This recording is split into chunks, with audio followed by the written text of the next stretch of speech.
Please select a mission. Please select a landing zone. Roger. Good dog. This is B-Quad. Arriving shortly at LZ. Thank you, boss. This is B-Quad. On station at LZ. Thank you, boss.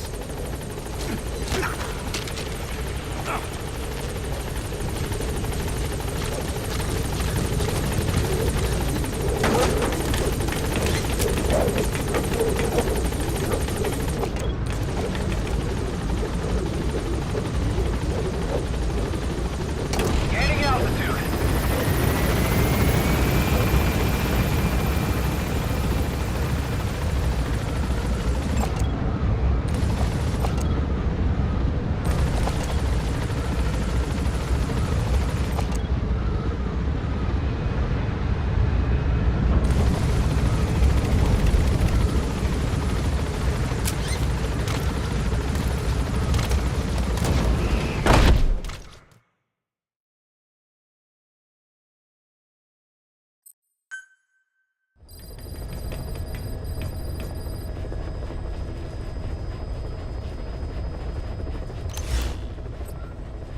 Caution, rain.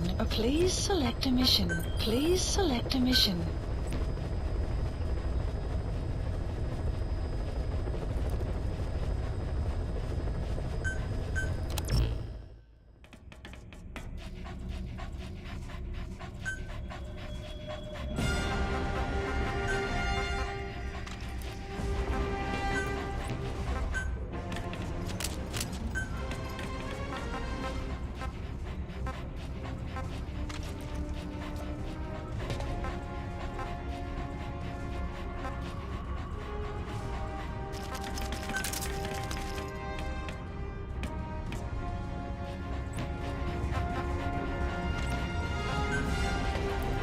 Deploying.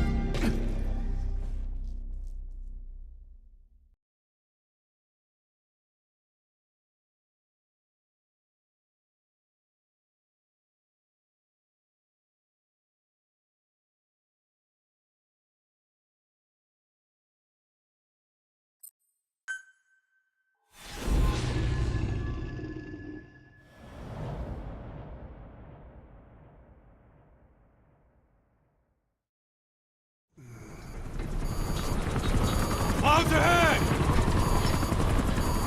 It's them.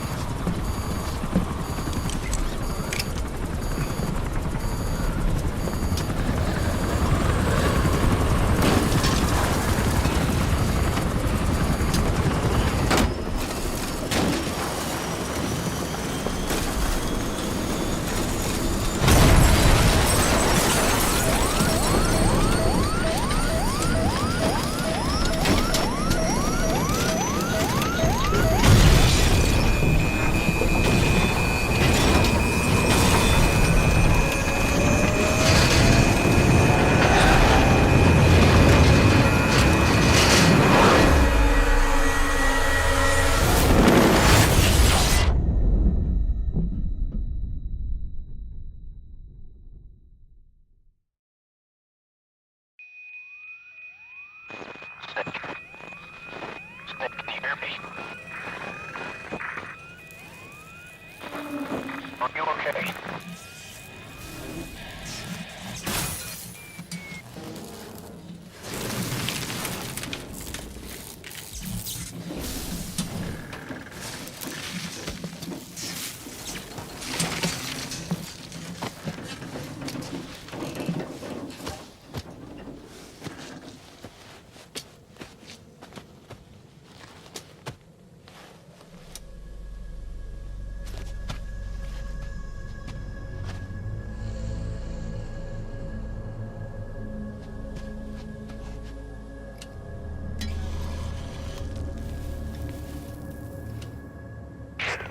Looks like you're surrounded by mist.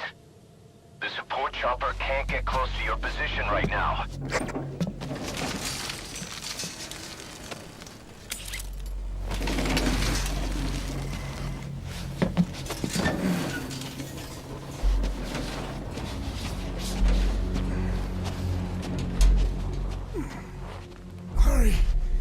They're coming.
We are their quarry.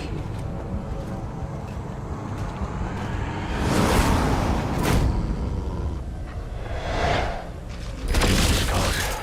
Listen up, Misty is their work. We won't be able to send in another chopper for now. Boss, you need to eliminate the skulls. General Boss Code Talker.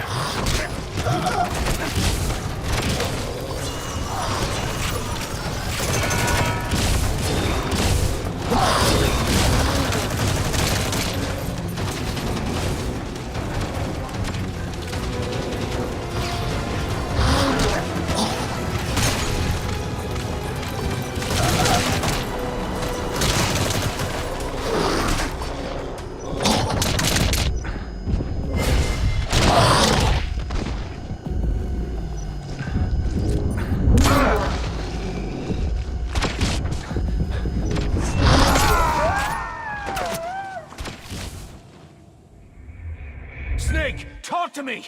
Snake!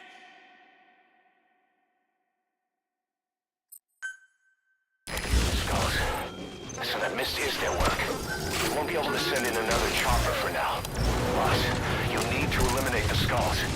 General Boss Code Talker. Ready to depart.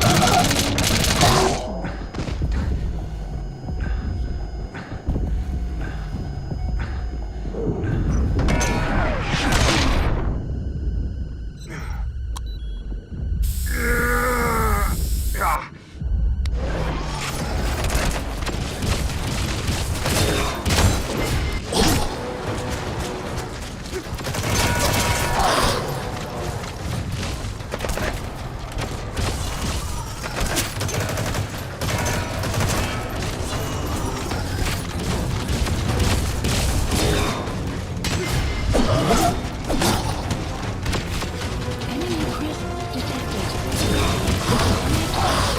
Not with his field updated.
Snake, are you okay?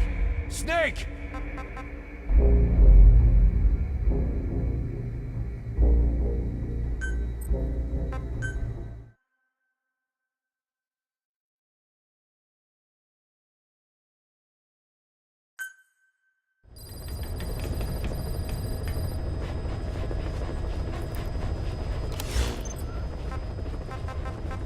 Please select a mission.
Deploying.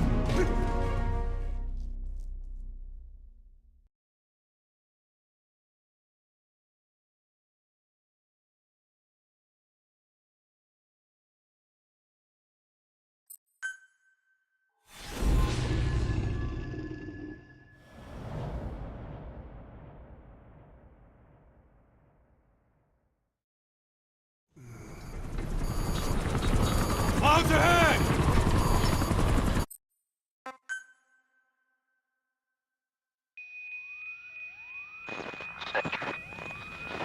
Can you hear me? Are you okay? Skulls. So that mist is their work. We won't be able to send in another chopper for now. Boss, you need to eliminate the skulls. We cannot lose Code Talker.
missed is their work.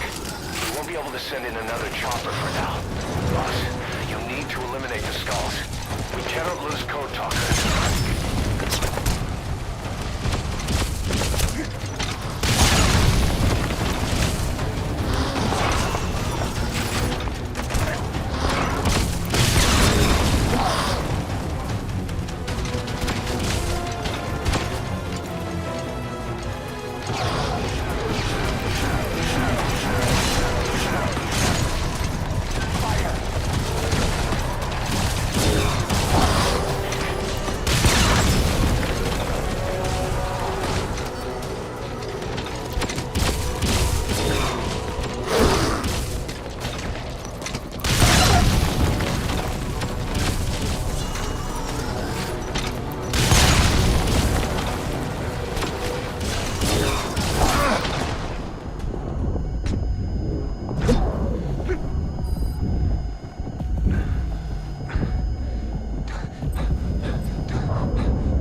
Snake, talk to me!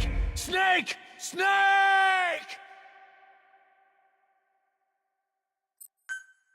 Skulls. So that mist is their work. We won't be able to send in another chopper for now. Boss, you need to eliminate the skulls. We cannot lose Code Talker.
The skulls. They won't have time to go after Code Talker while they're taking you on.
going, boss.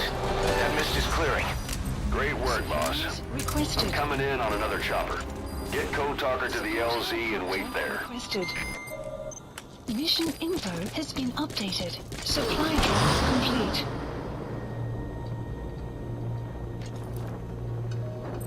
Quiet.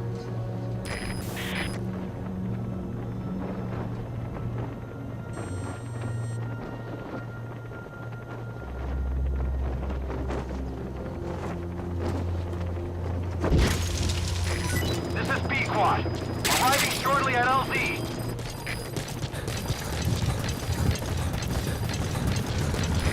This is B-Quad. Have arrived at LZ. Will stand by.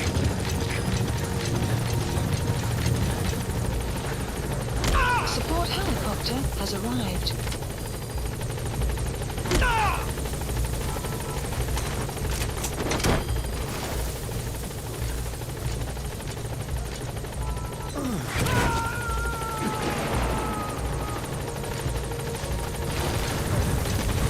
You gotta extract him. Get in, boss.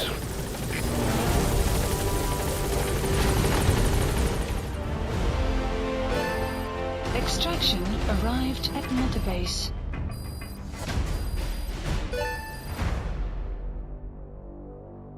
Yes, mission complete. Boss, that was exceptional.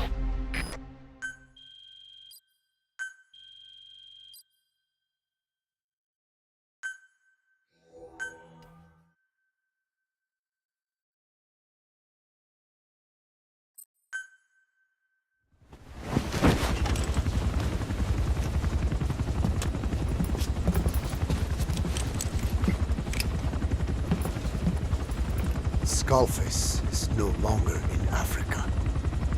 The nuclear test was a success. Now they turned their knives on me. Satellites didn't read any test. Neither did seismometers. The detonation test took place 5 years ago in the southern Indian Ocean.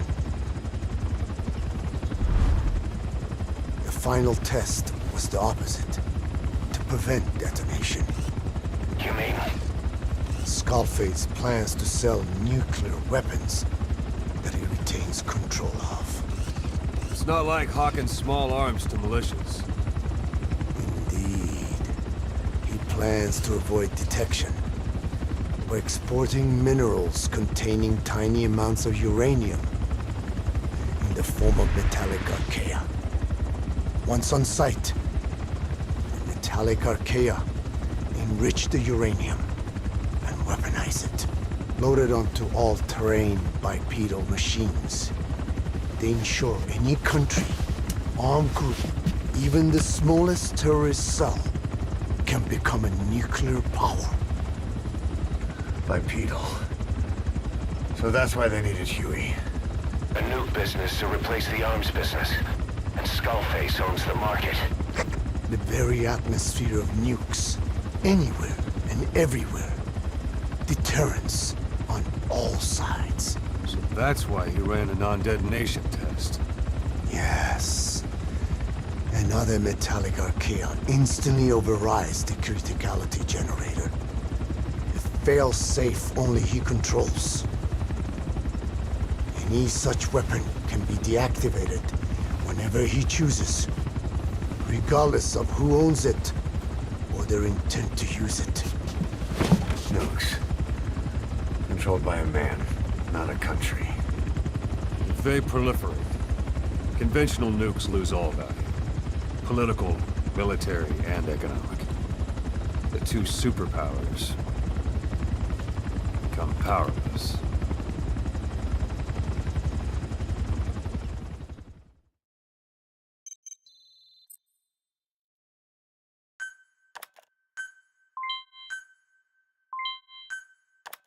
The R&D and medical teams have come up with a proposal for a new suit that applies Code Talker's research, the Parasite suit. Apparently, it can recreate some of the Skull's unusual abilities. But in order to use those abilities, it needs parasites. If you want to wear this suit, you're going to need to get a hold of parasites by extracting skulls.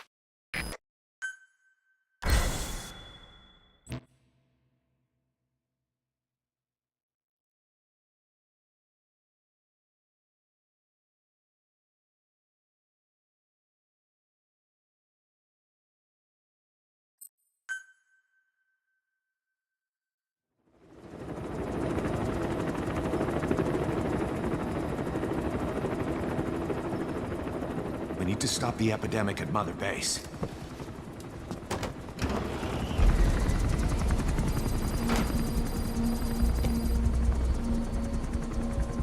About the pathogen spreading through Mother Base, what's your opinion? Textbook symptoms of vocal cord parasite infestation. And judging from this casualty list, it is the Kikango strain, meaning a breed of parasite that triggers symptoms upon detecting pronunciation specific to Kikango.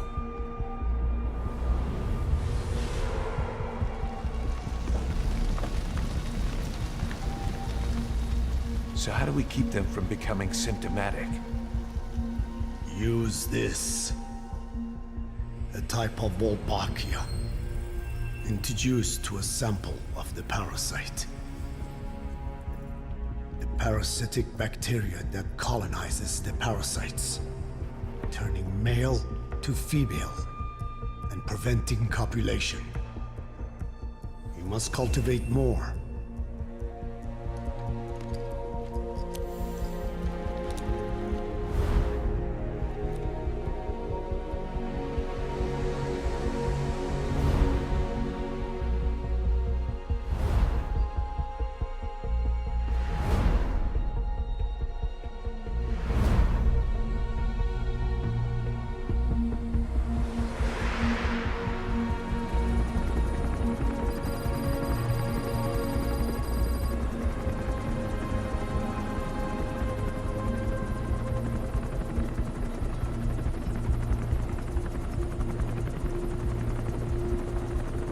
Thanks to Code Talker, we've managed to put a stop to any new vocal cord parasite infections.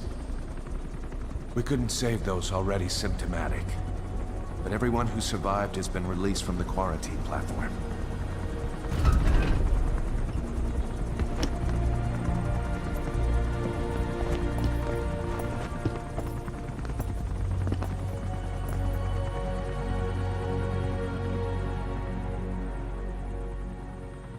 Skullface will pay for this.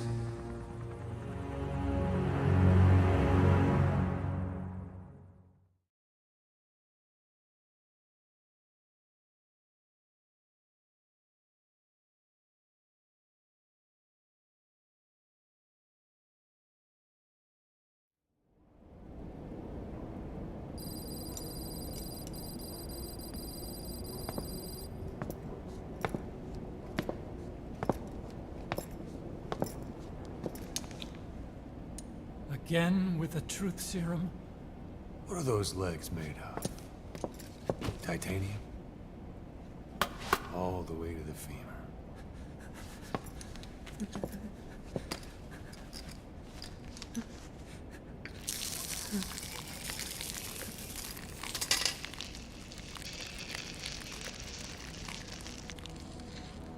Metallic archaea. Sahelanthropus. Where is it? What? We have to know before his plan is complete. Sahelanthropus is the final piece. What are you talking about? If the Soviets break out a mobile, controllable nuclear weapon, East-West relations will be right back at the Cuban Missile Crisis. The Cold War returns to life, as countries without nuclear arsenals line up for what Skullface is selling. Nuclear weapons proliferate overnight, and on the brink of annihilation, the world maintains its balance. But we know this is all just a shield, a ruse. The cleansing parasites are what matter most. A WMD to eclipse even nukes, and the only one that can still be used. Skullface is the world's greatest threat, and Zero's. The pieces are in place. All that remains is to unveil Sahelanthropus in Afghanistan. They can't activate it without me.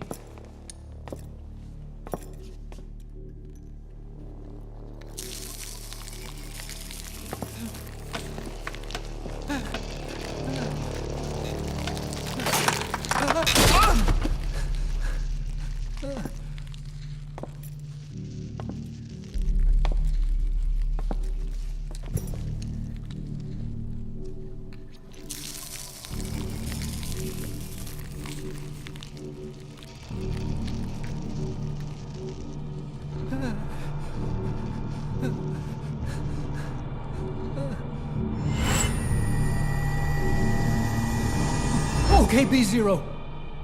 Sahelanthropus is beyond the Soviet base camp, in a lab built by the Soviet philosophers. That's what you're looking for. But I have no idea how he's controlling it. It wasn't designed to accommodate a human pilot.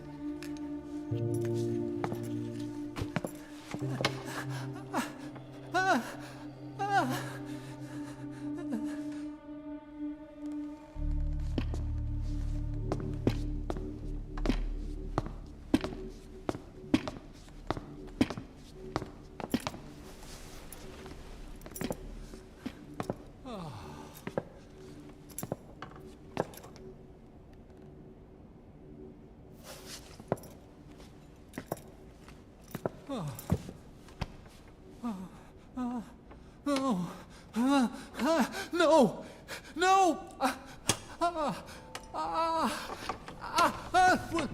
Wait!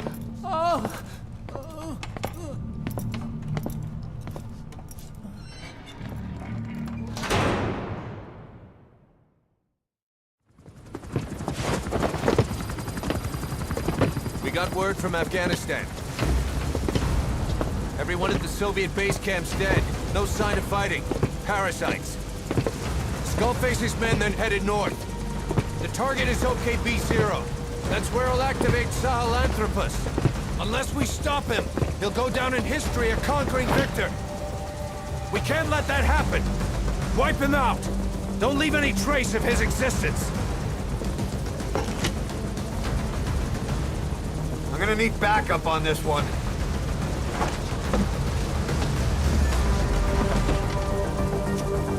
You'll rendezvous on site.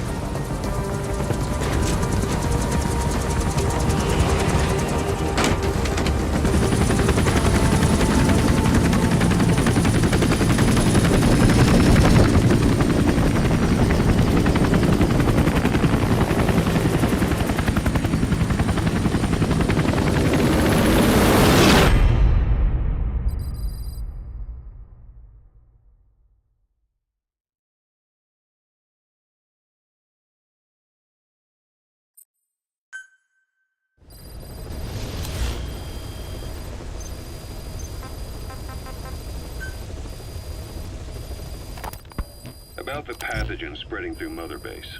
You've seen everything we've got on the outbreak. What's your opinion? Textbook symptoms of vocal cord parasite infestation. And judging from this casualty list, it is the Kikongo strain, meaning a breed of parasite that triggers symptoms upon detecting pronunciation specific to Kikongo. So our Kikongo-speaking staff are at risk. Quite so. He's right. All the victims do speak Kikongo. So they can survive if they just use another language. There is no guarantee.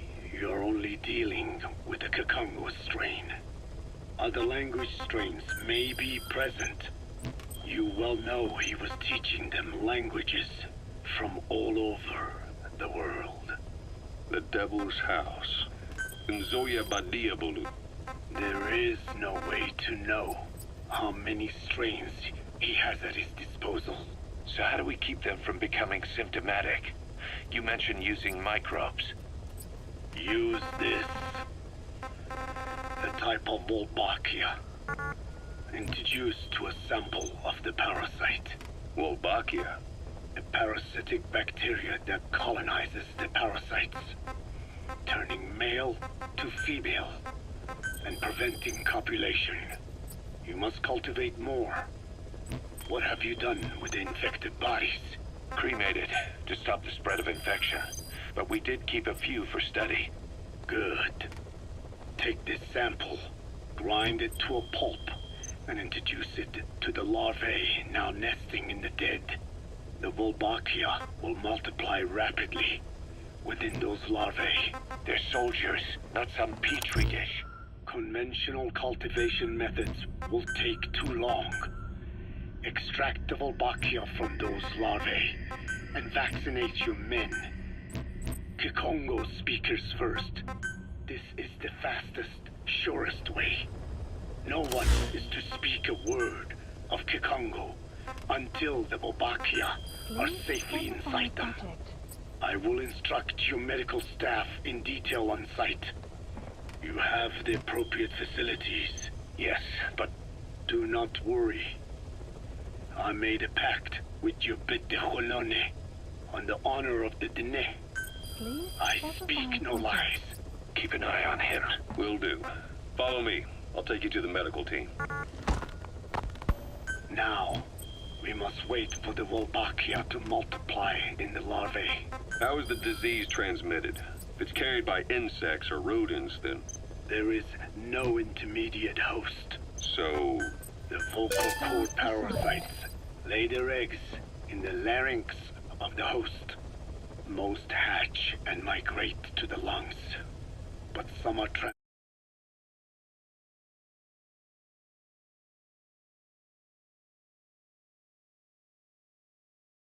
transported to the mouth through ciliary movement, mixing in with saliva. Saliva. Droplet transmission. Sneezing, coughing. Any food or water containing infected saliva. It would spread fast. Indeed. And when the larvae migrate to the lungs, symptoms can resemble the early stages of a cold, making it easy to infect others. Meaning a simple conversation would be enough to pass it on. Alright, so what happens after the larvae migrate to the lungs? It is as I said before. They mature by feeding on alveolar tissue. It is only then that noticeable symptoms appear in the host. And by that point, it's too late. He's infected everyone else. Select unit. It's one hell of a weapon you've created. Staff assigned. That is what Blag Anna wanted. Something that would spread easily. Staff assigned. In truth, Select he's unit. not the reason, Staff assigned. but we will Select discuss unit. that Staff another assigned. time. Development project has been The added. Wolbachia have multiplied. Please specify We're project. preparing to extract them and begin vaccinating. But is this really the only way? Sure, it'll prevent infection, but the cost? You would rather remove their vocal Specify cords? project. No. Tactical communication's the linchpin of what we do. What if we were to ban the use of Kikongo? Insufficient. First, there's no guarantee that only the Kikongo strain is here. Second, there is the matter of how the parasites lay their eggs. Before they can copulate, they must be exposed to the pronunciation of a specific language for a period.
period of time.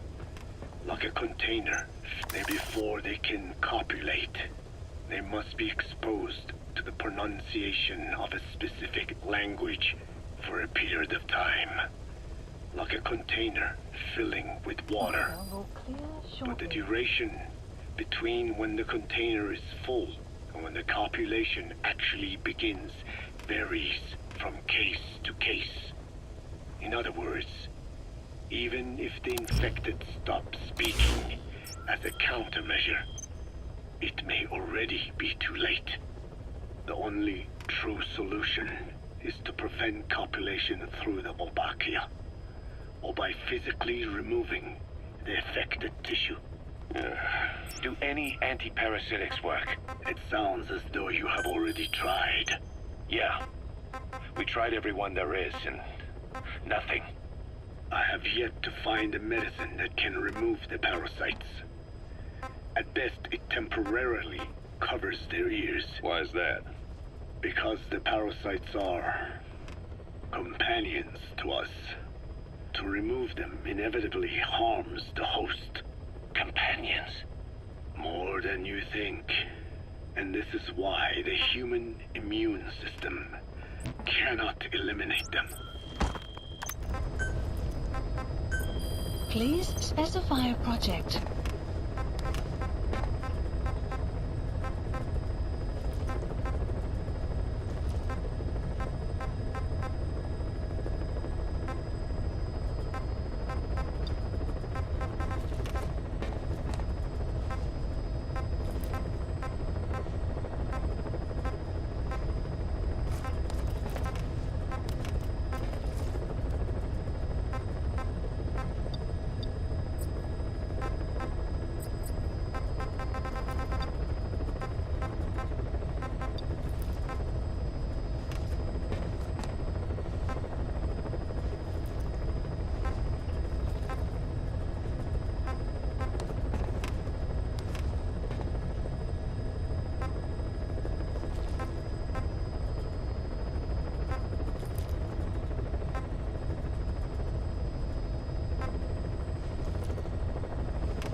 Please select a mission. Please select a mission.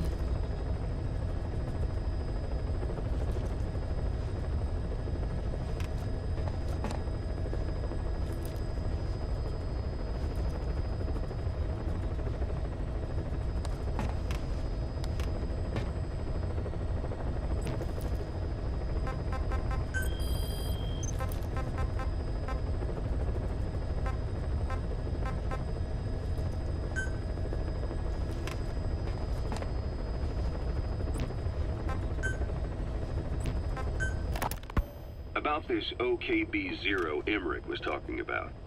Its location and features match the citadel in the mountains northeast of the Soviet base camp. Built during the time of Alexander the Great, it was left in ruins following one of Genghis Khan's campaigns. Its occupants changed time and again due to war, and it was expanded on more than one occasion. Ultimately, it fell into the hands of the Soviet philosophers. The Soviet army was using it as the headquarters of its Afghan invasion force. But it would seem that Skullface's connection with the philosophers gave him license to develop...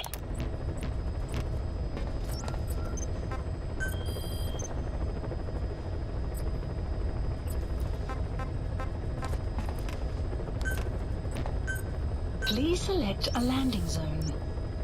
Heading to Afghanistan.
Marker placed.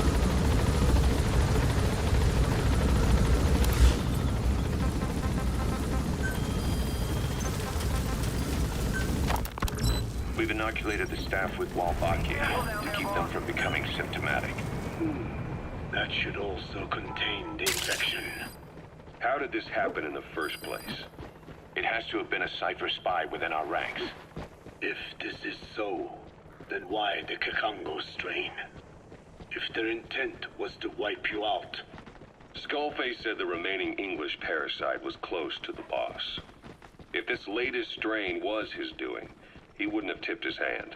It is possible someone brought eggs onto the base without knowing. Stuck to their shoes, clothing. Well, that makes the most sense to me.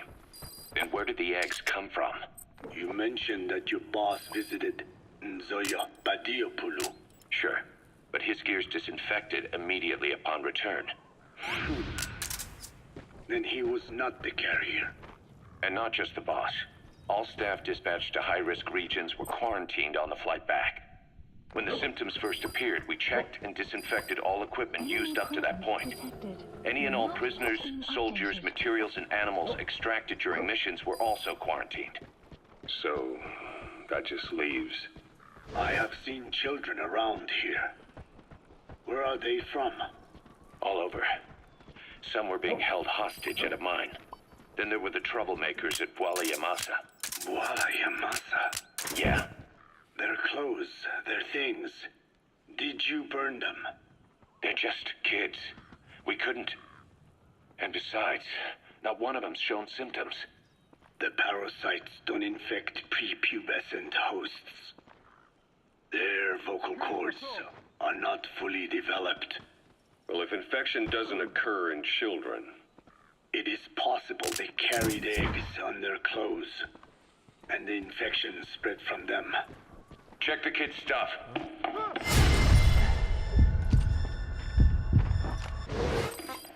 I doubt there is any trace left by now.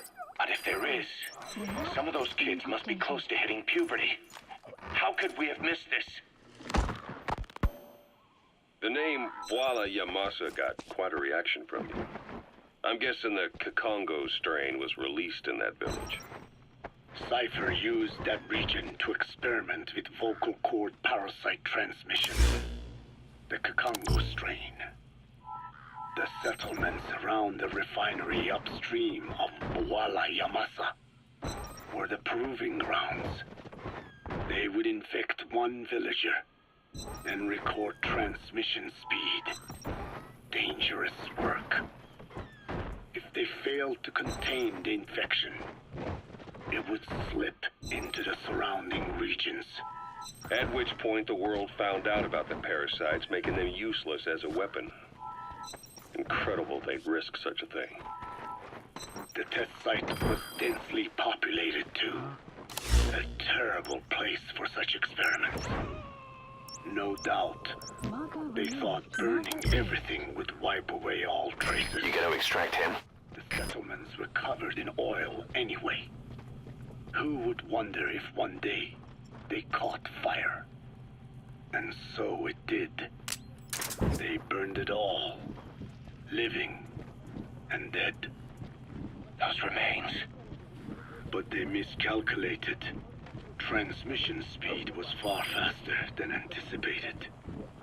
It may have been the temperature, or hygiene standards, or perhaps the parasites reacted quickly to Kikongo.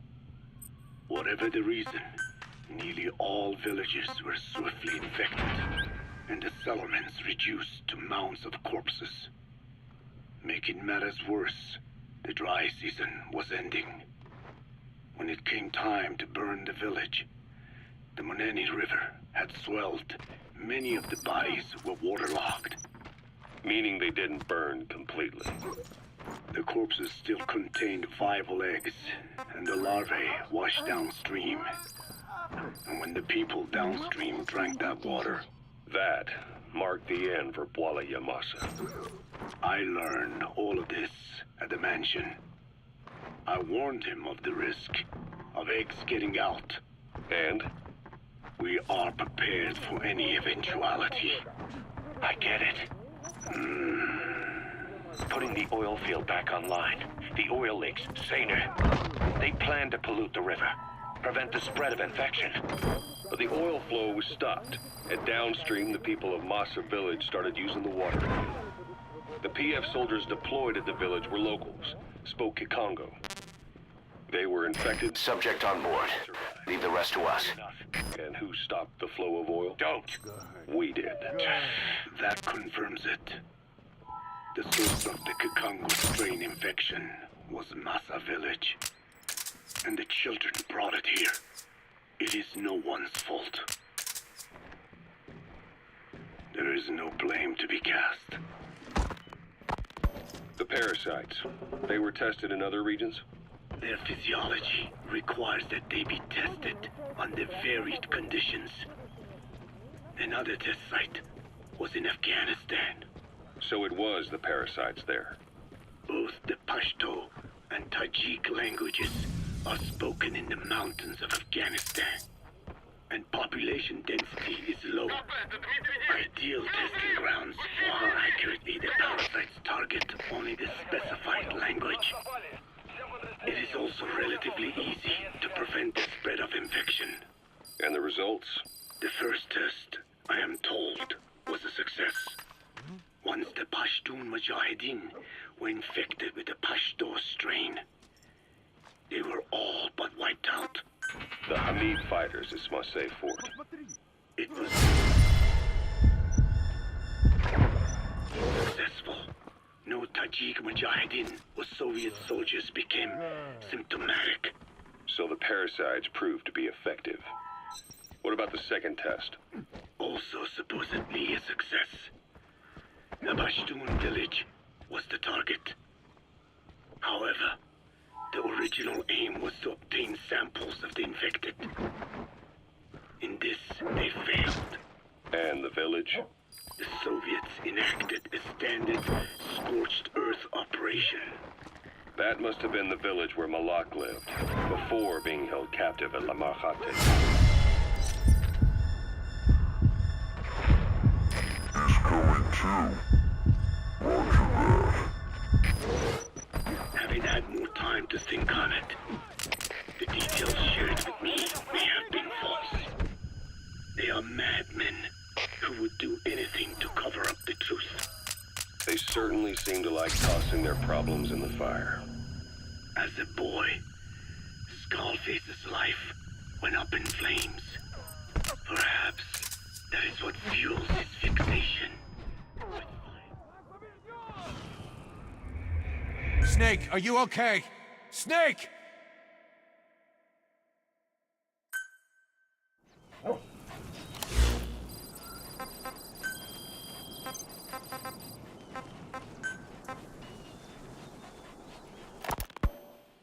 The name Wala Yam.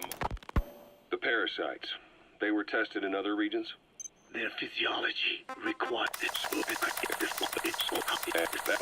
They certainly seem to like tossing their problems in the fire. As a boy, perhaps that is what fuels his fixation with fire.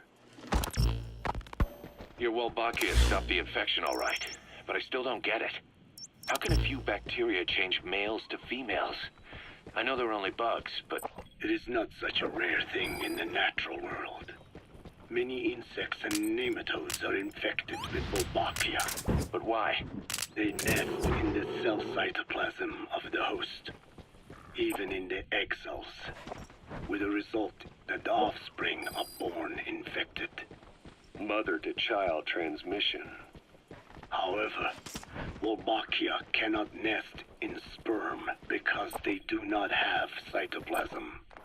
So even a successful infection of a male ends after a single generation.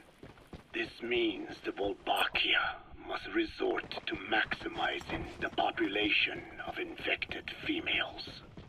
Sounds like an ethnic cleansing campaign on a tiny scale. Gender change from male to female is their survival tactic. So more females means more Wolbachia carriers, so it can keep thriving in the following generations. But the parasites in a human host are supposed to be a mating pair. If there's no male, there'll be no offspring at all. It's killing itself. Slow down. This tactic is intended for environments where a single male can copulate with multiple females. Originally, the Wolbachia did not infect the vocal cord parasites. I created a mutated strain, modifying the Wolbachia so that it could infect monogamous pairs. The Wolbachia's greatest multiplying tactic, the male-to-female change, worked against itself in the monogamous parasites. Just as you said. Then I performed repeated selection of Wolbachia strains until I achieved 100% certainty of male-to-female conversion. Creating female-female pairs, unable to reproduce. And you say the Wolbachia affects the host of the host, that is, us, cutting off our means to reproduce? It is almost certain. Of course, we will not turn female. After all, mammals possess no natural gender-changing function. But some Wolbachia strains can cause cytoplasmic incompatibility in the host. Is that some cell deformity? Put simply, it means the altered sperm of He's coming too. males Roger that. kill the female's egg on contact. And that's happened to us? Yes. And yet, what occurs in humans is not just simple CI. To date, there are no cases of Wolbachia affecting humans. The fact that this strain causes this effect, is it the vocal cord parasite's affinity with humans? I do not know enough to say for sure. So the parasite warps the host. Reminds me of what Skullface said. It is the way of all organisms to create their own optimal environment. Just look at you and this base. Organisms that cannot do this are doomed to extinction. The difference with parasites is that their environment is another organism. That creates a connection between life and life. You gotta extract him. Parasitism, symbiosis, or death. In this way, the host too is challenged to adapt.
You have arrived at your destination. Side ops list updated. Extraction arrived at Mother Base.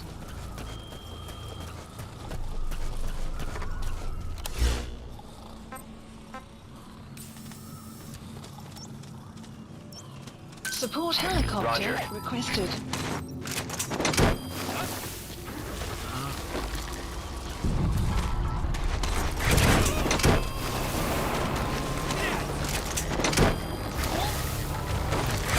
Subject on board. Leave the rest to us.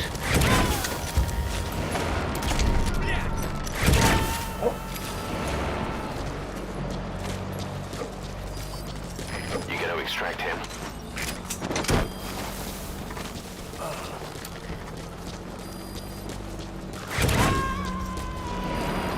Extraction arrived at Mother Base. Arriving shortly at LZ. Subject on board. Leave the rest to us.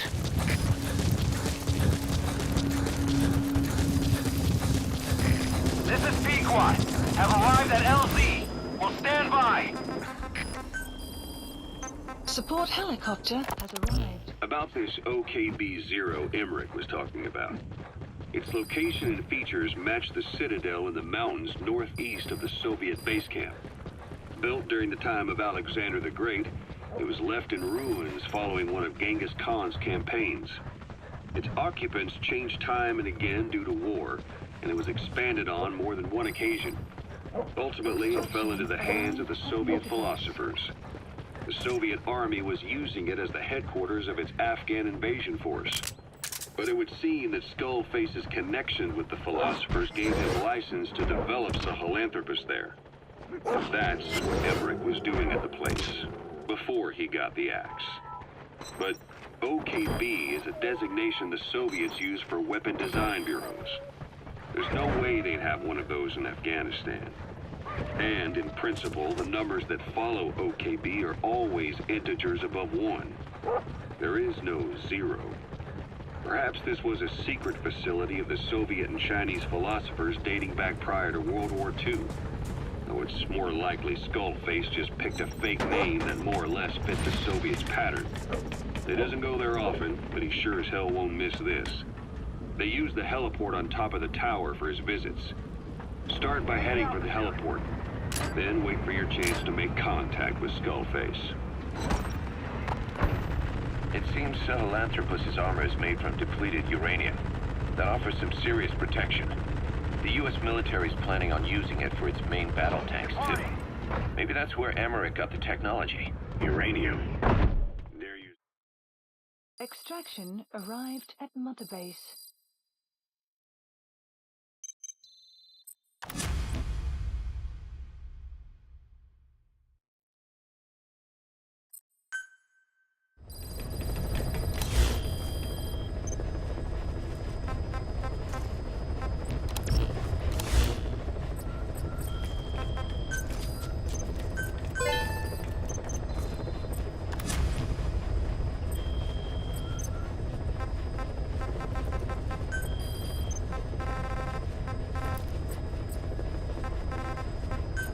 Please select a landing zone.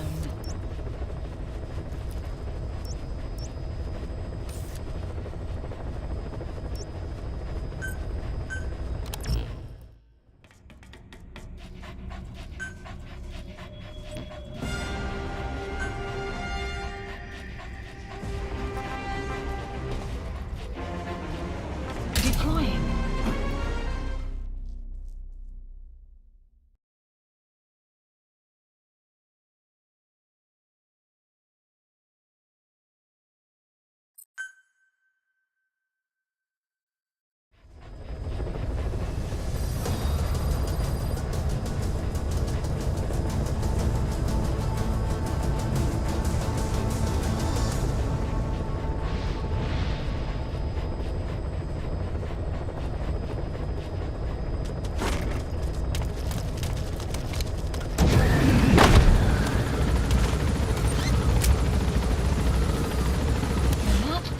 Updated.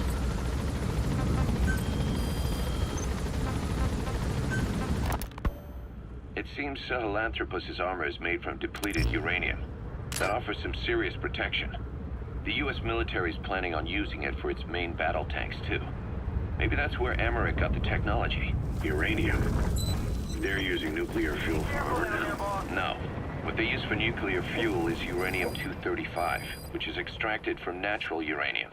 Depleted uranium is a byproduct of that process. Sort of like the leftovers, I guess. The garbage. Uranium-235 makes up 0.72% of natural uranium, whereas depleted uranium contains only 0.2%. What are the benefits of using it for armor? It's a pretty short list. Uranium's a heavy metal, like lead, meaning it can hold a greater amount of kinetic energy. But it also boasts a hardness closer to tungsten. That makes it an ideal material to use for, say, armor-piercing ammunition penetrators. But it's not the best choice for armor. Its volume is less than that of ceramics, but for an equal weight, you could end up with less protection. So why use it then? According to Emmerich, it came down to him being unable to source ceramics technology from a manufacturer. Plus, given that it's an upright walking vehicle, he wanted to reduce the bulk of certain areas. Despite all that, depleted uranium still makes for some tough armor. And Emmerich says it's been proven in live fire tests. It stops most Soviet tank shells.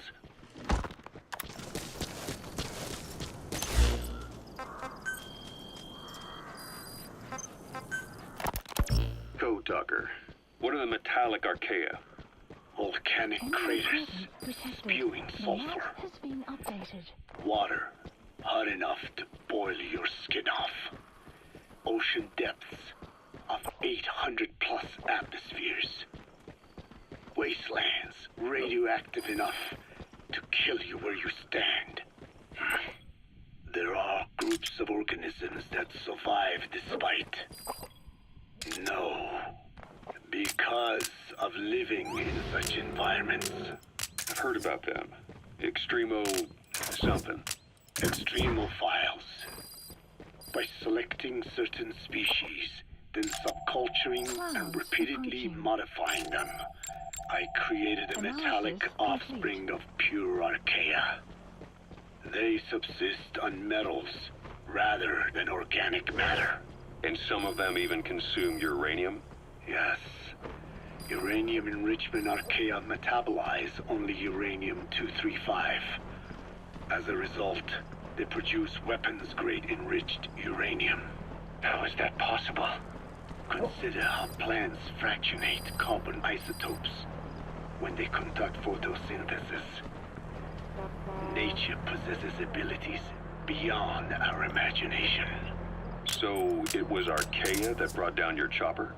Corrosive archaea, yes. They oxidize metals, feeding off the energy in the electrons they receive. What became of the wreckage? We had the R&D.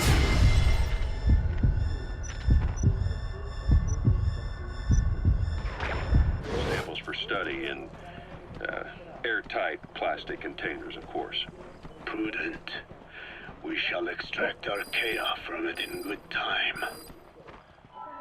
They should help you fight back against Blankamana. Any chance we could start now? It doesn't have to be a lot. I might just have another use for them.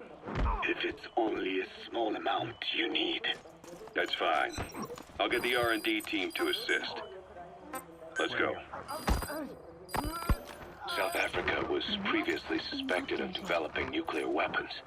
It already had a conspicuous presence at the UN because of apartheid and its armed expansionism. But when neighboring Angola and Mozambique became socialist countries in '74, South Africa felt hounded into a corner. So it accelerated its nuclear program to protect itself. 3 years later, the Soviets discovered a test facility, and 2 years after that, an American satellite observed a flash in the southern Indian Ocean. It said this was South Africa conducting a nuclear test with the help of a certain ally. Skullface used the situation in South Africa to get this ally to lend a hand. They both wanted nukes, so it was a mutually beneficial relationship. On the surface, anyway. I figure South Africa started getting serious about nuclear weapons production in '75. In '74, the government was still able to get by with bluffing that it had a nuclear arsenal. But the year after, word spread that an independent armed group in the Caribbean was crushed by Cypher for possessing a WMD. That's right, boss. What happened to you and your men was the reason South Africa decided to push ahead with nuclear development. A force independent of any country getting its hands on a nuke. That was a threat to the existence of countries everywhere. It wasn't just South Africa. Your presence pushed a lot of countries to get nukes. The world was scared of you. You were a threat to more than just the Cold War. If nations are gears in a machine, you had the power to smash them loose and watch the whole world grind to a halt.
Analysis complete.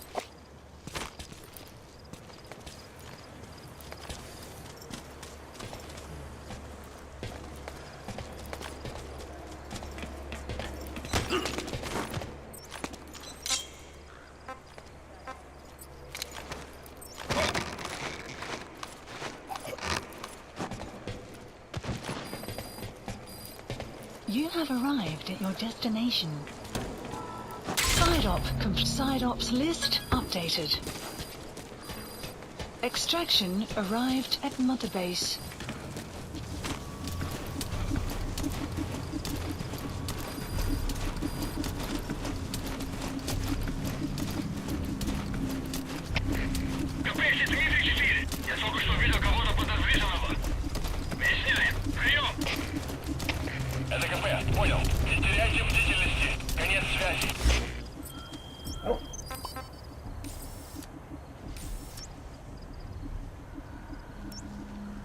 Support helicopter requested.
Rocket salvo!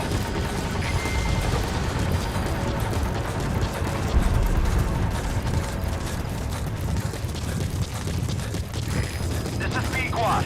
No targets remaining. Ending attack run and we'll stand by at LZ.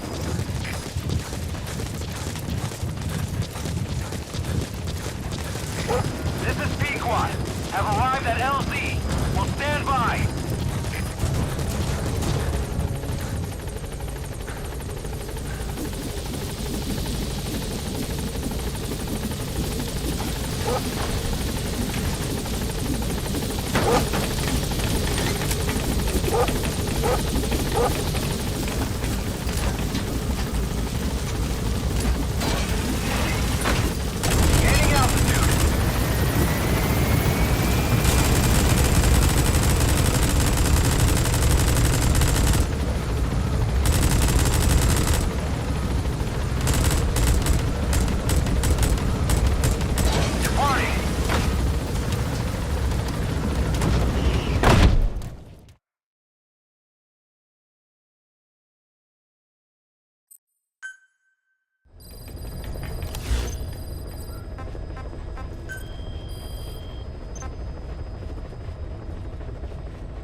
Emmerich uses externally powered legs. Please select a mission.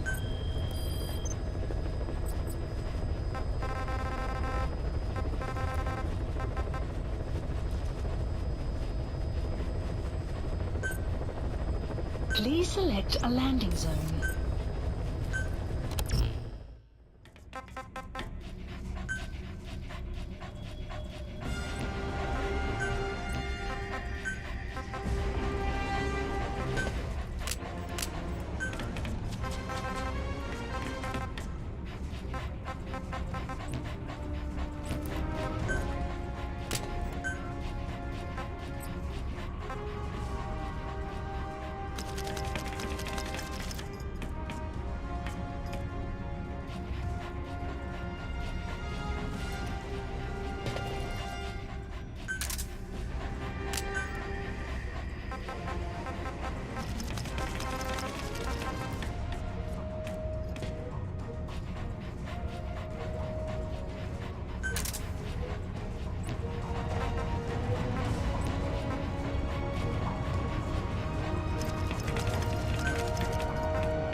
flying.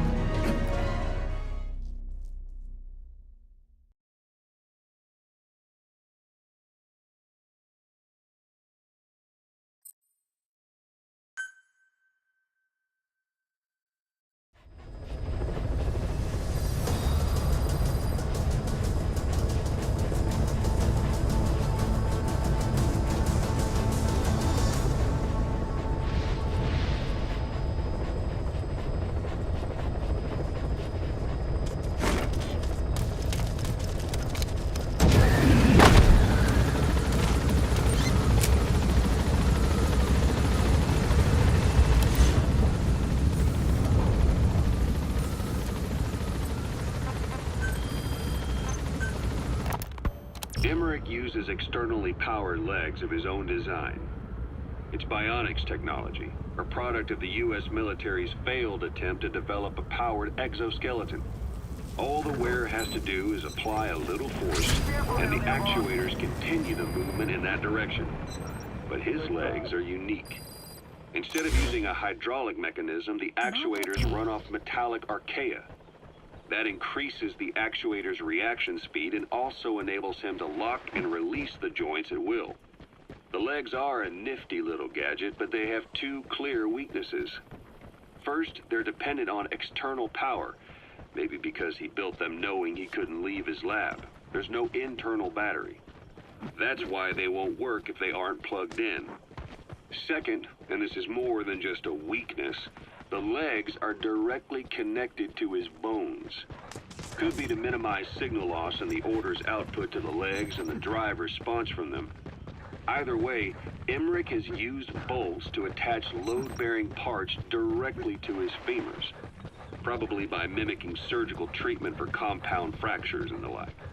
But the end result is those legs and his body are fused together, and that appears to be how he's able to move them so precisely. But that also means that any shock to the legs would be delivered right to his bones by way of those bolts.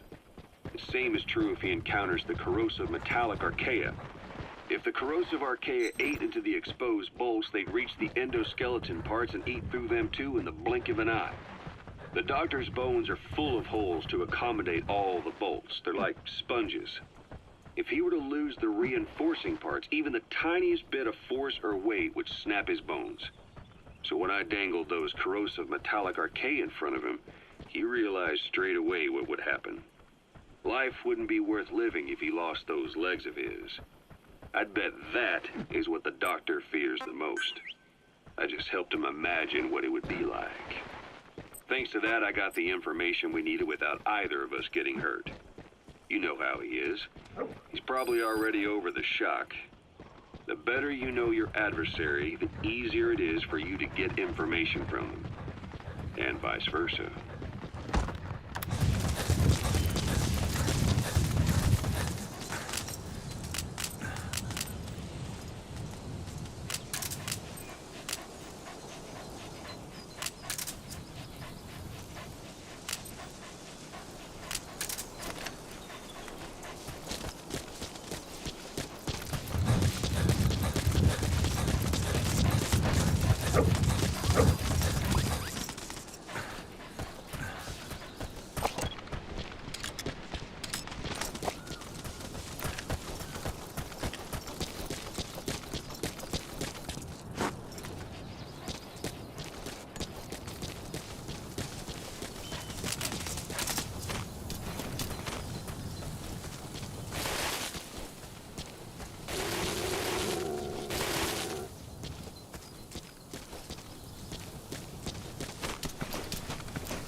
Clouds approaching.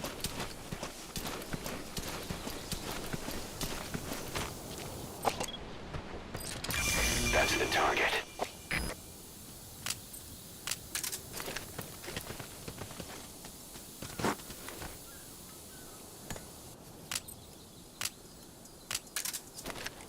If you set up a capture cage, it'll trap small to medium-sized animals. The support unit will handle the extraction, so all you need to do is place the cage. Wild animals have all kinds of habitats. Try placing cages in a variety of places. You can check the animals list on your iDroid to see which animals have been extracted.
Side ops list updated. Extraction arrived at Mother Base. Support helicopter Roger. requested.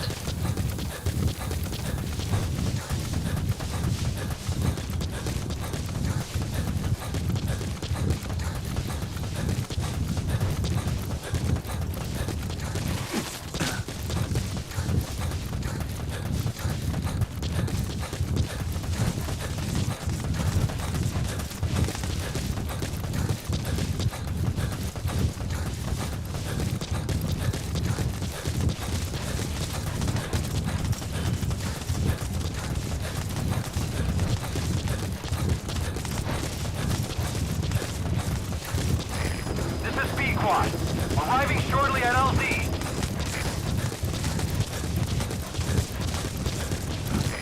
This is Pequod. Have arrived at LZ. Will stand by. Support helicopter has arrived.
Good.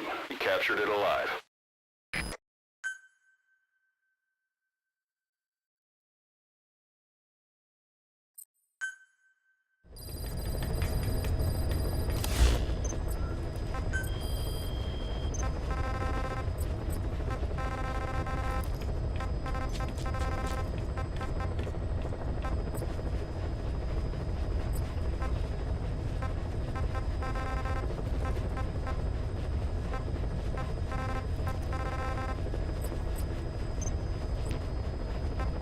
Please select a mission.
was talking about is north of the Soviet base.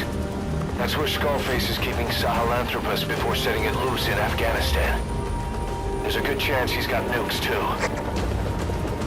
Boss, we need to figure out what Skullface is up to. If you make contact with him, get him to talk. The ethnic cleansing parasites, Sahelanthropus.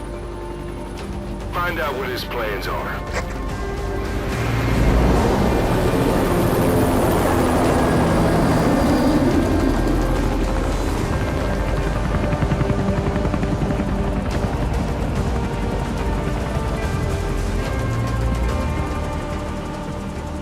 All we know is that Skullface's plans are on the verge of fruition.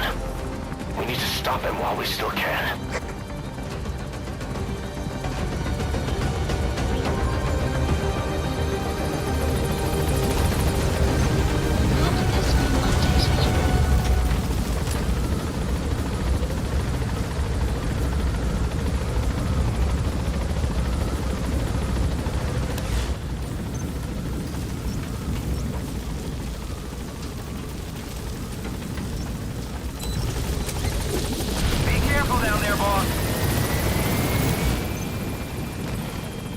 Thanks to Code Talker, we've managed to put a stop to any new vocal cord parasite infections. We couldn't save those already symptomatic, but everyone who survived has been released from the quarantine platform. The Soviet soldiers in that area are all dead. Apparently XOF unleashed the Russian parasite strain. To isolate the facility, they first spread reports of a chemical weapon leak. The infection won't spread into the surrounding regions. Still, to think they just exterminate the men who work for them all this time. Skullface must be making his final play. Make contact with Skullface. Head for the silo at the facility's northernmost point.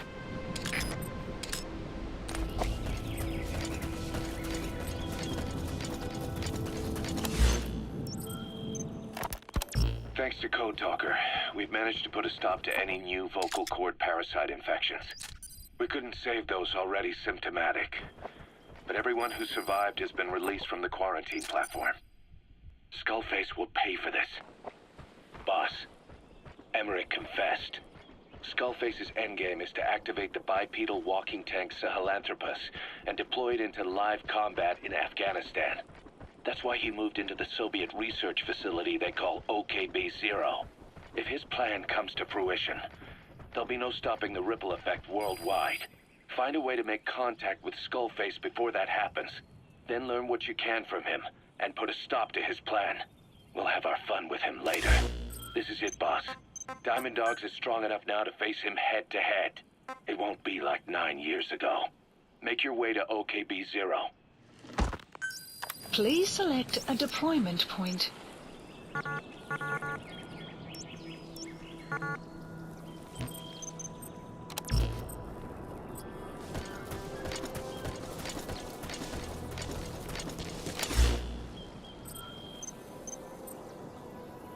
Skullface, commander of Cypher's Strike Force XOF. 9 years ago, he stole everything from us. Everything.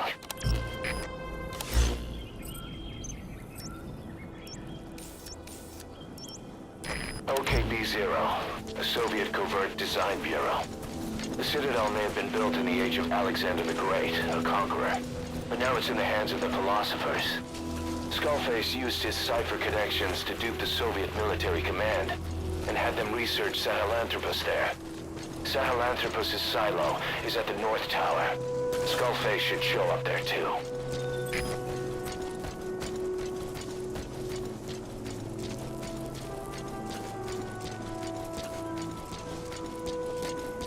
Eli snuck into the cargo on board the chopper.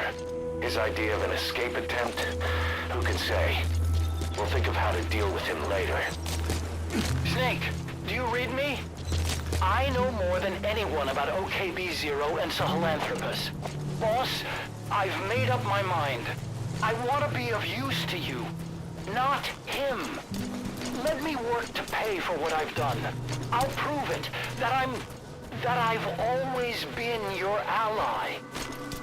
Boss, I'll be focused on coordinating backup here at Mother Base. The chain of command is still in place. If you have orders, give them through Miller as usual. Skullface is in OKB-0. Start by making contact with him. The facility itself is under the control of XOF, Cypher's strike force. We have no hard data on their force strength, so your judgment in the field will be key. Boss, we're finally here. Find Skullface, and take everything from him.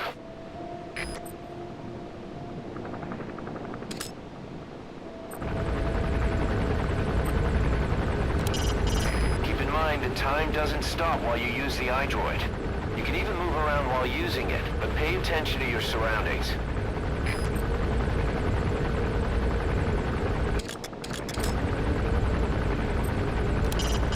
Make contact with Skullface.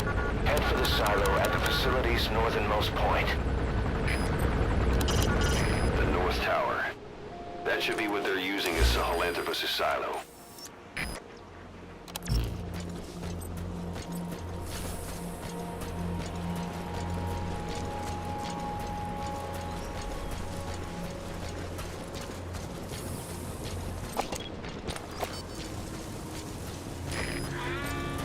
Quiet.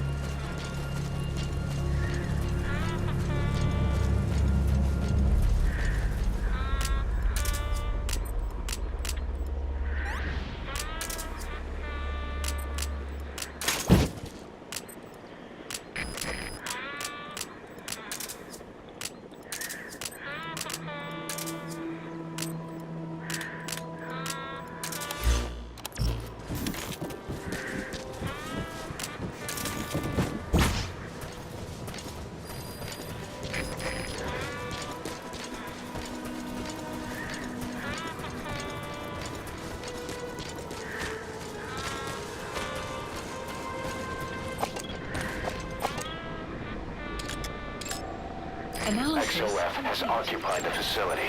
Analysis. Skullface must be close. Analysis complete. Analysis complete. Analysis complete.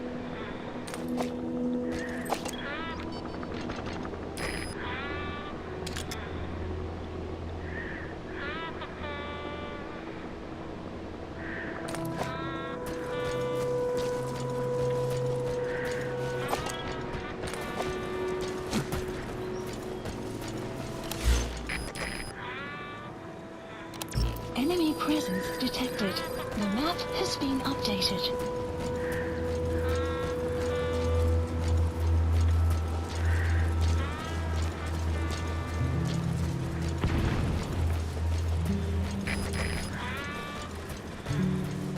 Enemy presence detected. The map has been updated.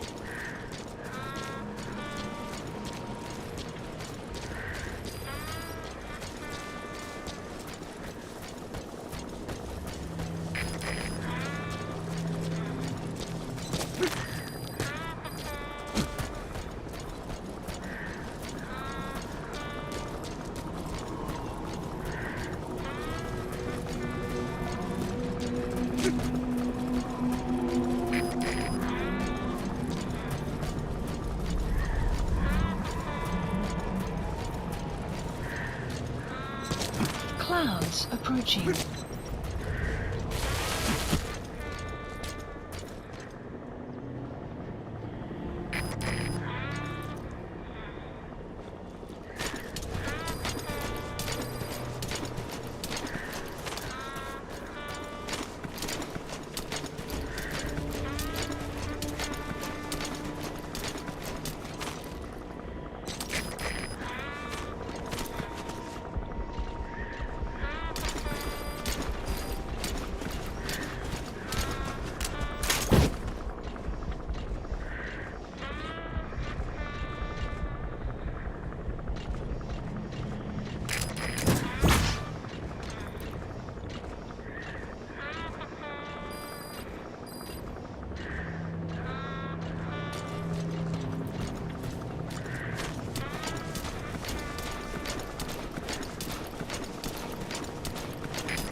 more gates to go. Extraction. Still all quiet at the silo.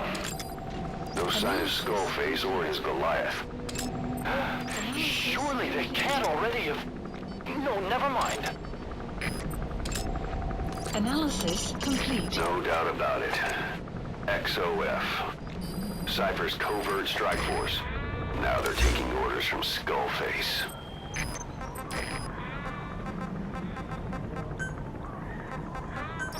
Please dispatch requested.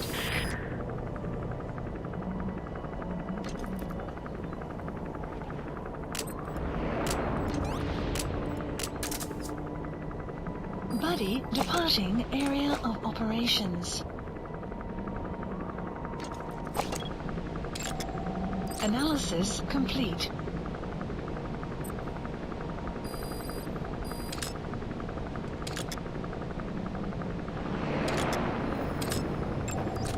Analysis complete.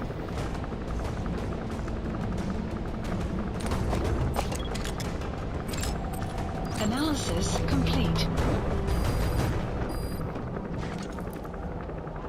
Buddy has arrived. The map has been updated.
Analysis complete.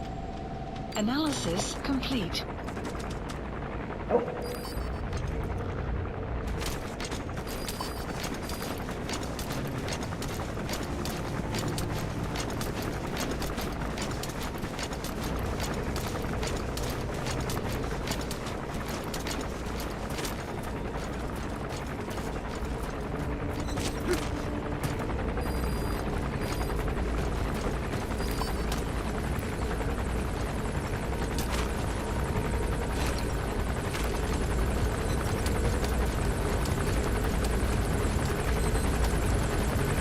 Extraction arrived at multibase.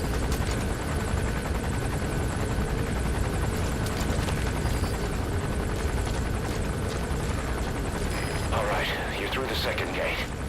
Only one gate left. From here on in, you're in the enemy's headquarters. Something's wrong. But it has to be here.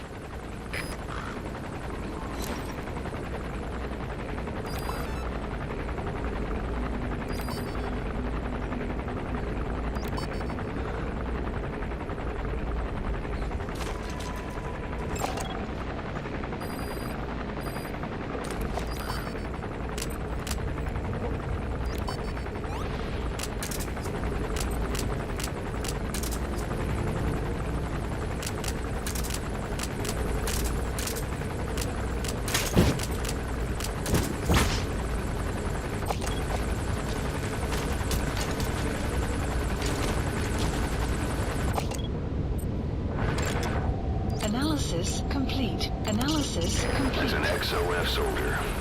Previously, XOF was made up mostly of American Vietnam vets. But these days, they headhunt from special forces units all over the world.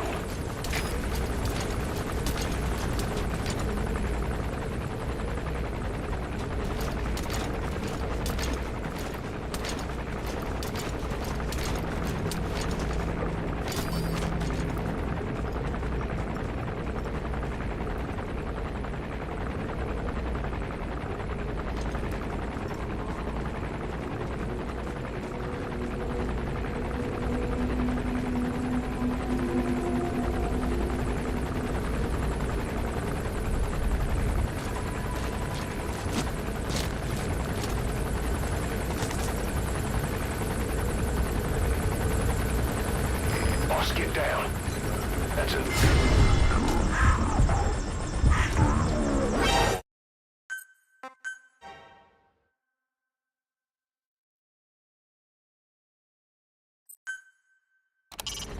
Make contact with Skullface.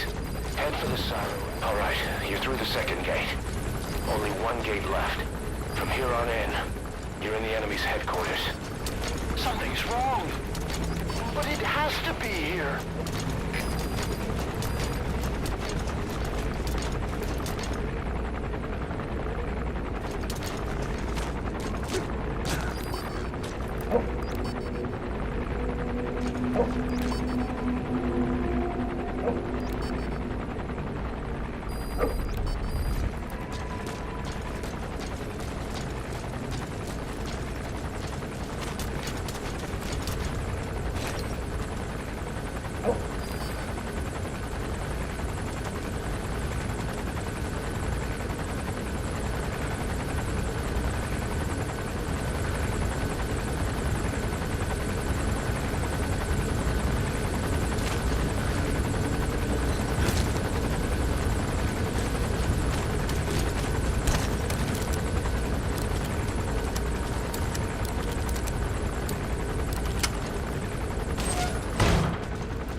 Make contact with Skullface. Head for the silo at the facility's northernmost point.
contact with Skullface.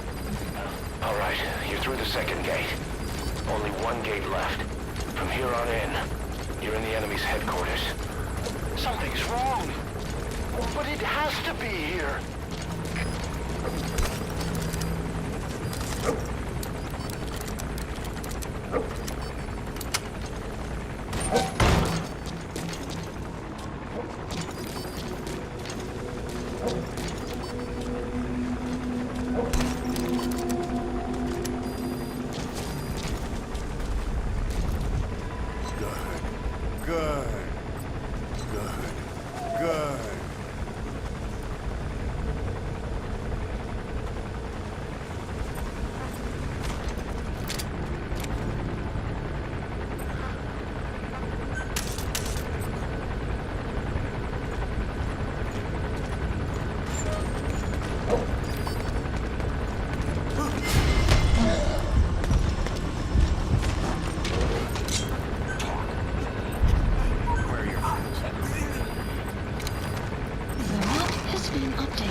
Skullface must be close.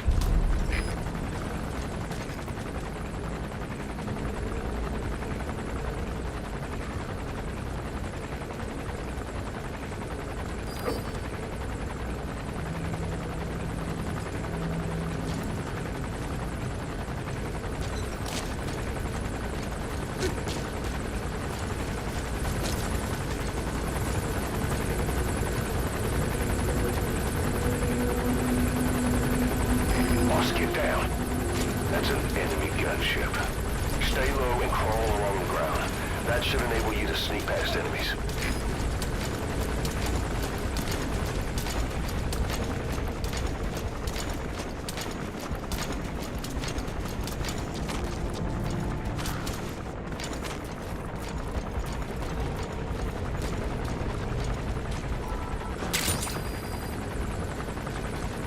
Caution. Sandstorm approaching.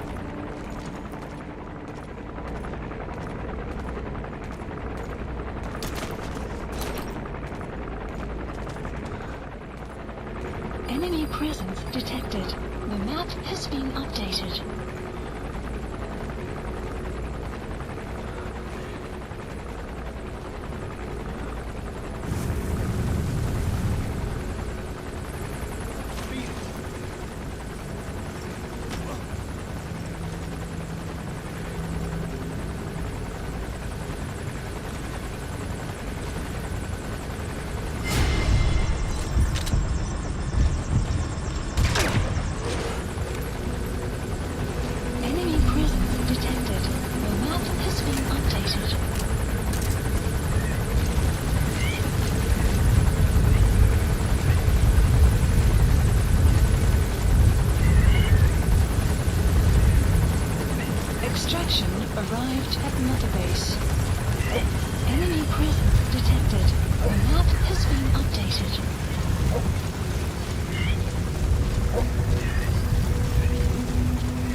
Boss approaching.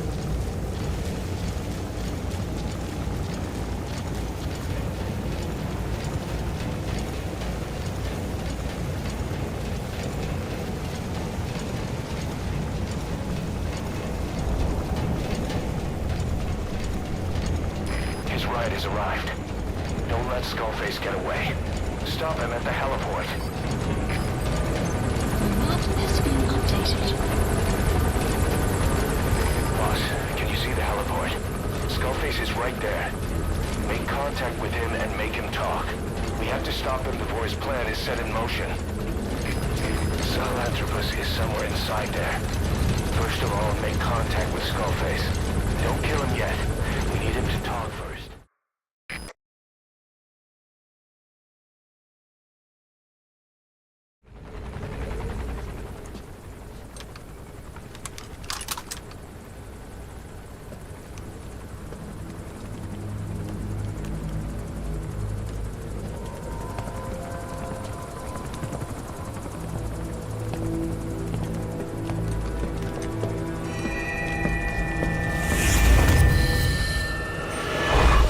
You too have known loss. And that loss torments you still.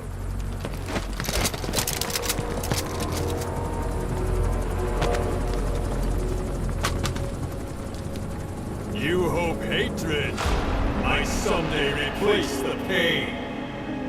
But it never goes away. It makes a man hideous, inside and out. Wouldn't you agree? We both are demons. Our humanity won't return. You, me, we've no place to run, nowhere to hide. And that is why I'll show you my demon. Follow me, big boss!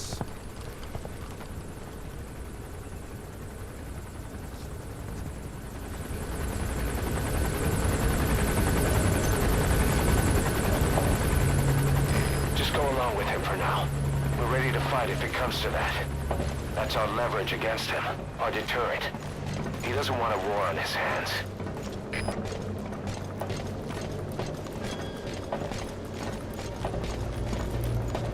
Whatever the Navajo told you, it's just one possible solution derived by Cypher.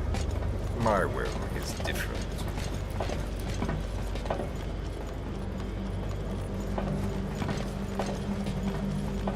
I've known you since your time at Langley.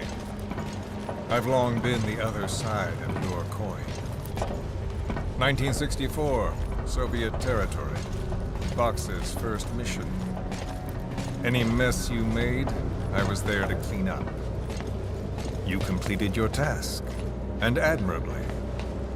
The information you returned was far more than enough to fill our pockets. With it, our futures became, more or less, set in stone.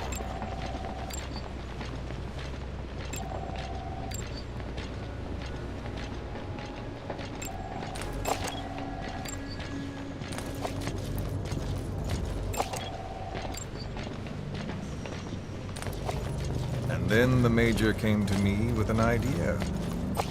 Washington doesn't know how to spend money, he said. I'd like to redirect it. His goal was an organization dedicated solely, covertly, to supporting America. Cypher. You know the rest. To him, it was mourning the loss of his friend.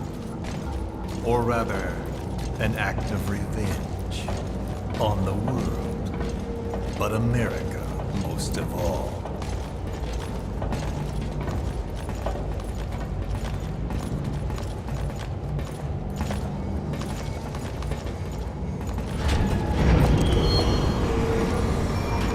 America is a country of liberty, a meeting of immigrants.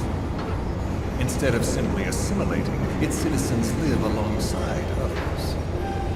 Their roots are varied, diverse. America's never been made up of just one group. but he tried to forge a single consciousness for it and from it. The idea that every citizen would use free will to unite behind their country. Unilateralism like that can't be entrusted to any one individual. So the Major sought a system that used information, words, to control the subconscious.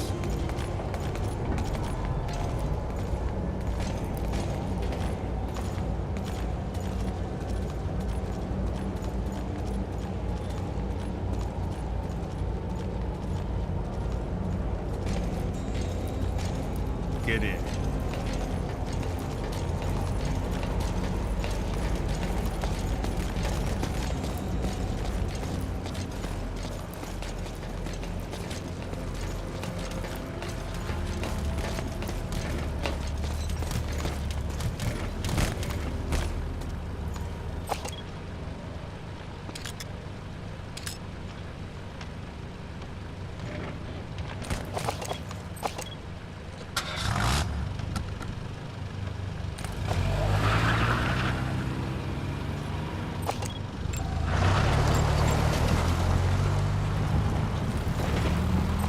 To unite America and the entire world.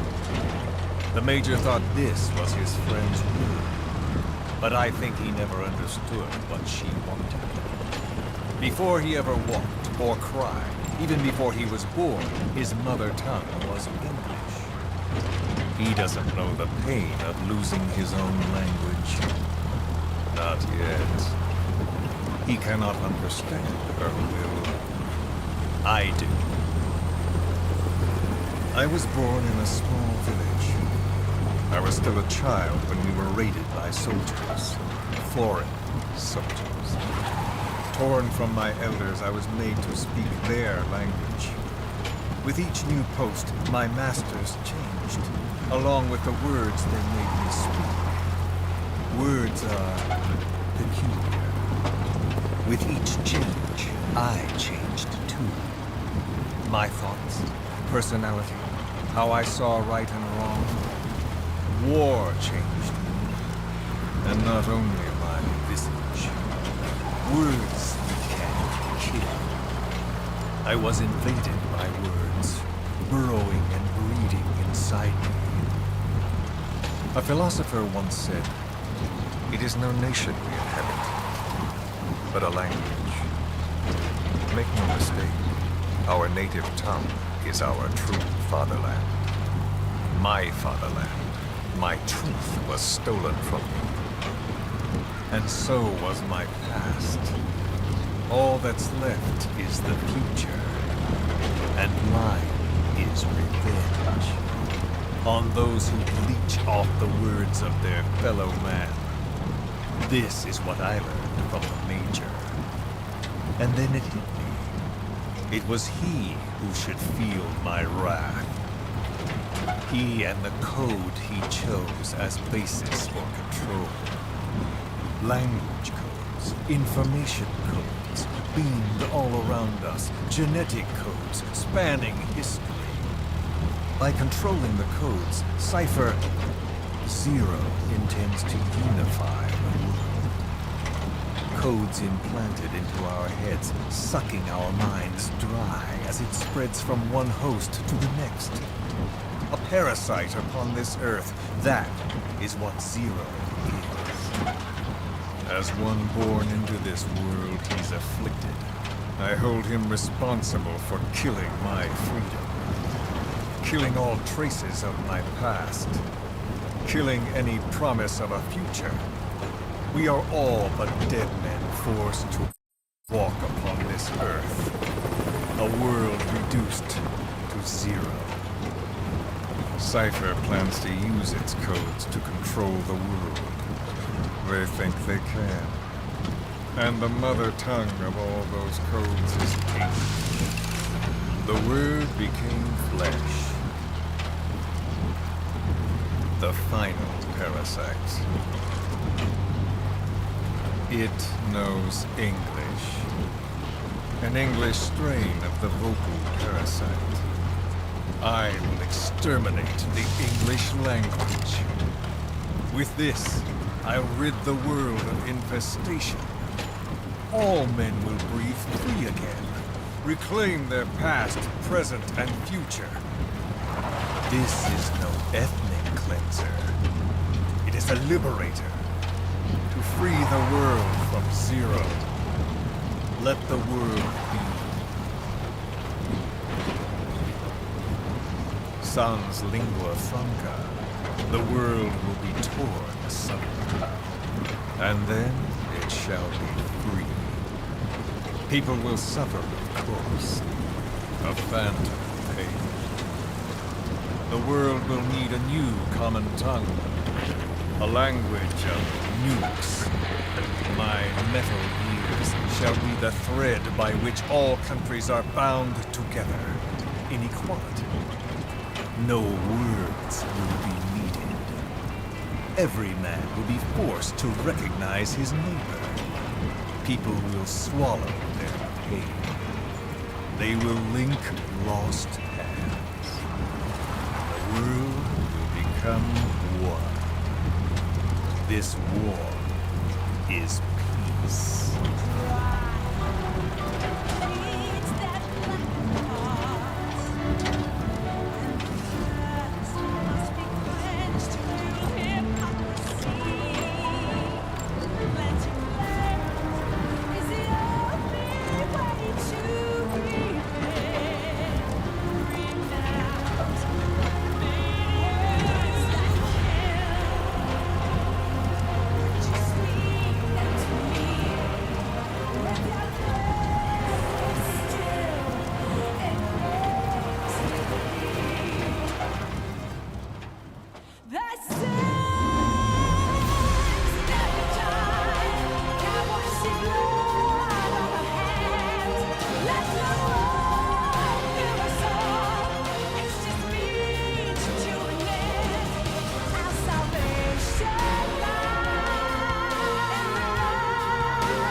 When the world witnesses Sahelanthropus, the hands of the doomsday clock will roll on, regardless of zero. Sahelanthropus will take the first giant step into a brave new world. It is the bell with which a world trodden upon by words declares its independence.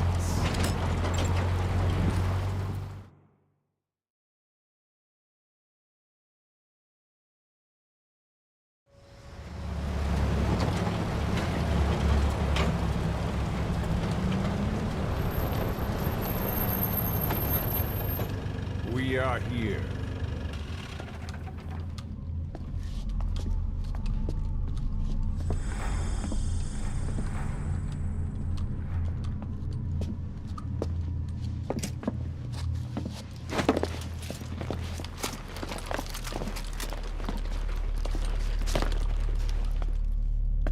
Remember the Alamo.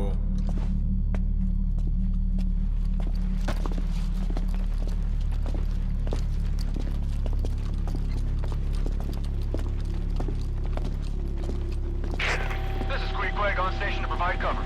Get us a line of fire. Roger that.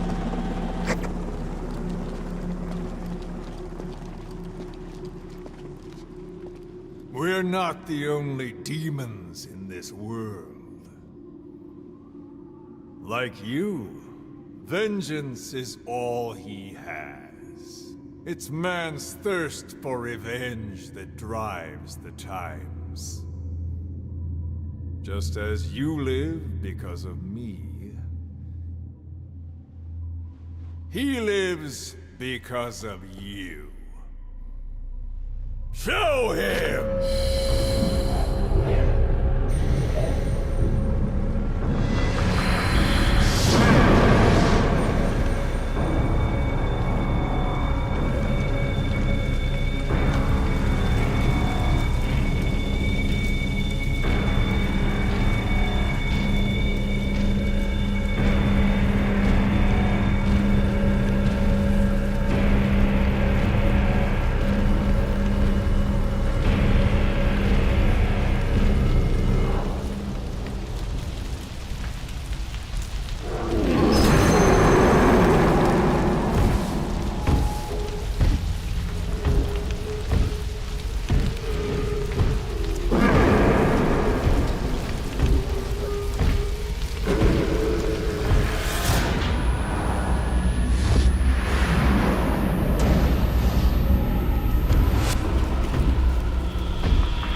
Wait!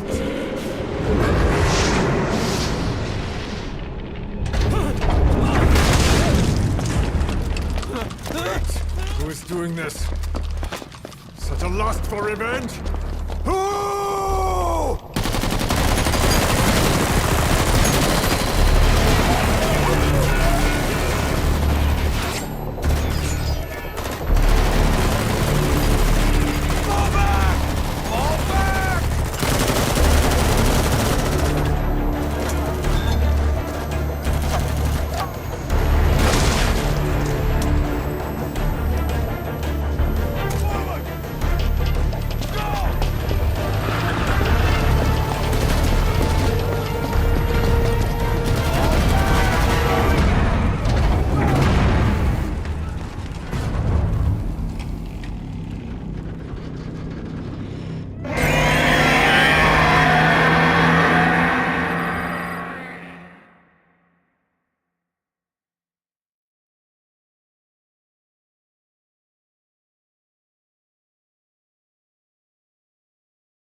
Mission list updated.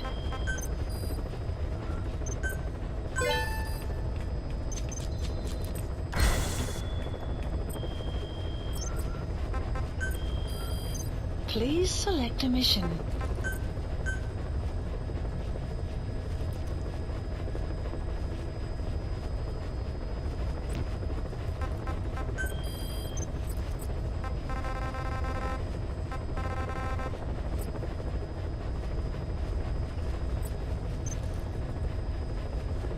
Weather will clear shortly.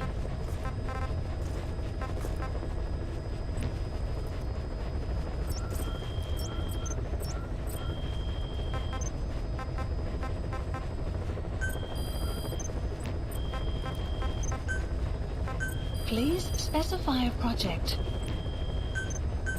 Please specify a project.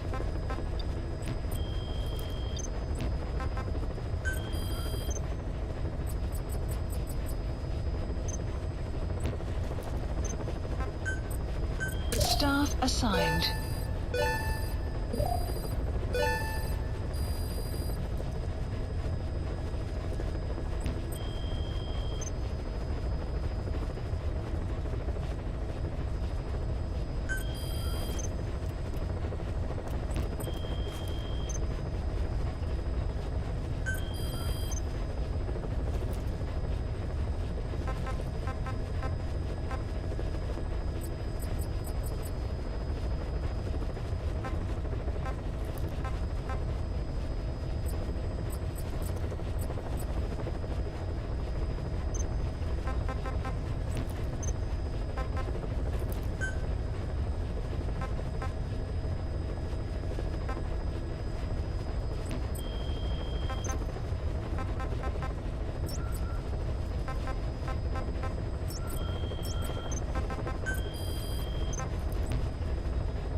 Please select a landing zone.